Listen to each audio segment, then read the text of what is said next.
very informative and very inspiring. Thank you. And we really liked what you said about all these levels when teaching a word. But I have a question here. You mentioned connotations, for example.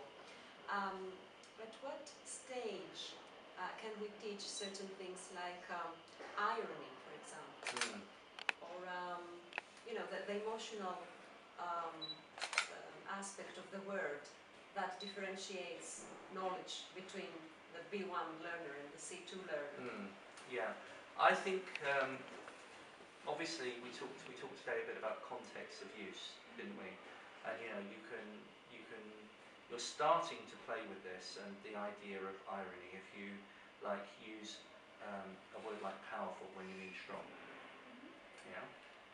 But really, that is quite sophisticated, and that isn't going to happen before really about the B2 level, and probably not the C1 level. And what you actually notice, and I've noticed it a lot with young Greek children, is that what they do is when they don't really know a word, and they know that they're using a word in the kind of wrong context, what they tend to do is put it in inverted commas in their writing. And I think that shows that they're aware that they're looking more for the word that fits the context. But they don't quite know it, and so they're showing the examiner or the teacher that they can't quite get what we call le mot juste, the right word, the right time. Okay, yeah, so answer your question is really B2 going on C1. I see. And what about difference between accuracy and appropriacy? Again, when the exercise we looked at there, where you were changing a word from like belongings to my things, my stuff, I think there we're talking probably about B2 level upwards. It's not something that you would come down too hard on, or is within the criteria of the scheme of reference at like the PET level, at the B1 level. But it is there. Appropriacy is definitely there at the B2 level. So at the same time, students should be becoming familiarized with the culture, because there are lots of cultural differences and even jokes about things that British people say and we understand. Yeah. Well, it's not what they mean. Yeah. For example, yeah, I see what you mean, and we're very pleased because somebody understands our point, for example. Yeah, I mean, what you often get examples of is good students using big words or phrases that are above their level.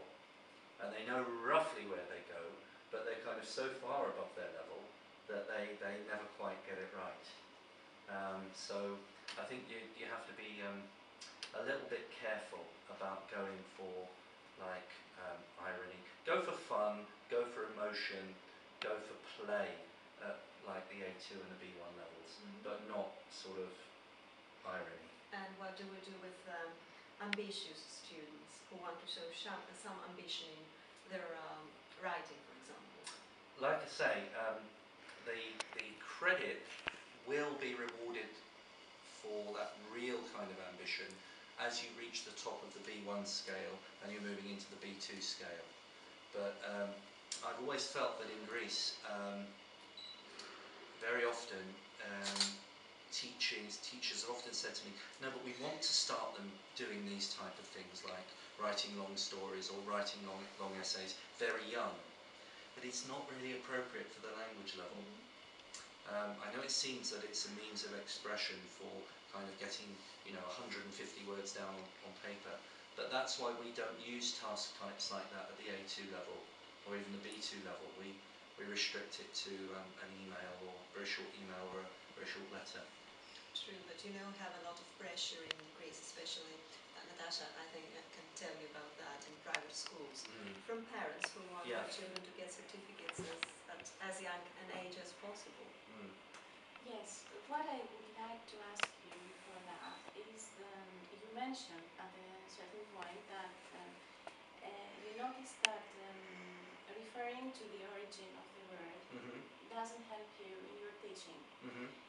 Don't you think that if we mention the origin and we give the etymology of the word to students, it would be a nice way to help them memorize better and at the same time broaden their education with cultural facts Mhm. of the family of the word. You're obviously in a very unique position here in terms of the Greek language, a little bit like French learners are and Dutch learners are for different reasons with English.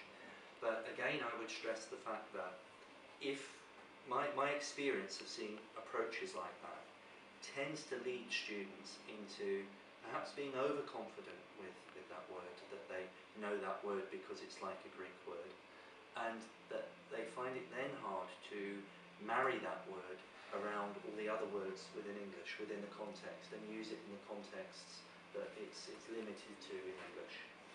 So that would be my reservation about that approach. Well, yes, there are problems with that as well. Yeah. For example, the word sympathetic, although it's a Greek word, it has Yeah. a different meaning. Yes, Yeah. it may confuse you, yes. Yeah. Yes. Yeah, so I mean, I don't see any harm in using the difference to point out as a learning point. And for me, it's very often it's the things that look the same but are not the same that are sometimes they're easy to learn and sometimes they're not so easy to learn. But I certainly would point out the difference and make a connection between Greek. But I tend to think that most of the words that you're going to think about in terms of understanding from English because you know Greek are going to be, once you'll be on the B2 level anyway, they're going to be up at the science sort of level. And again, you don't want to introduce those words too early because your A2 learners are not ready for a word like psychoanalysis. Yeah. Or panacea, Yes, or irony, panacea, that we yes. mentioned earlier. Exactly. Right? Yeah. Okay, and what was your experience of the convention as a whole? It's been great. I've been to some talks by some out-of-town speakers, as well as by some people that I know here. I particularly enjoyed a really practical presentation by a husband and wife team from Turkey. I won't try to pronounce their names, but it began with D, and they did a lovely talk on different web tools which are really useful for teachers in preparing materials and what you can do with them and how they link to different types of lesson and things. That was a lovely presentation and I'll be using that. And I also really enjoyed the discussion with the other plenary speakers last night. I thought we had some great questions and we all seemed to find something different to say, which was amazing. So really enjoyed that. It was a great forum. Yeah. We're very happy to have you with us. And Well, it's my pleasure. I haven't been haven't done plenary at TESOL Greece, I think, for about 12 years, 13 years. So it's been a long So time. thank It's you been a for long time. returning, revisiting, Yeah. and rewarding us with Yeah. your presence. and don't say redoing the same presentation. Thank you very Yeah, much. thank you very much. Okay, thank you.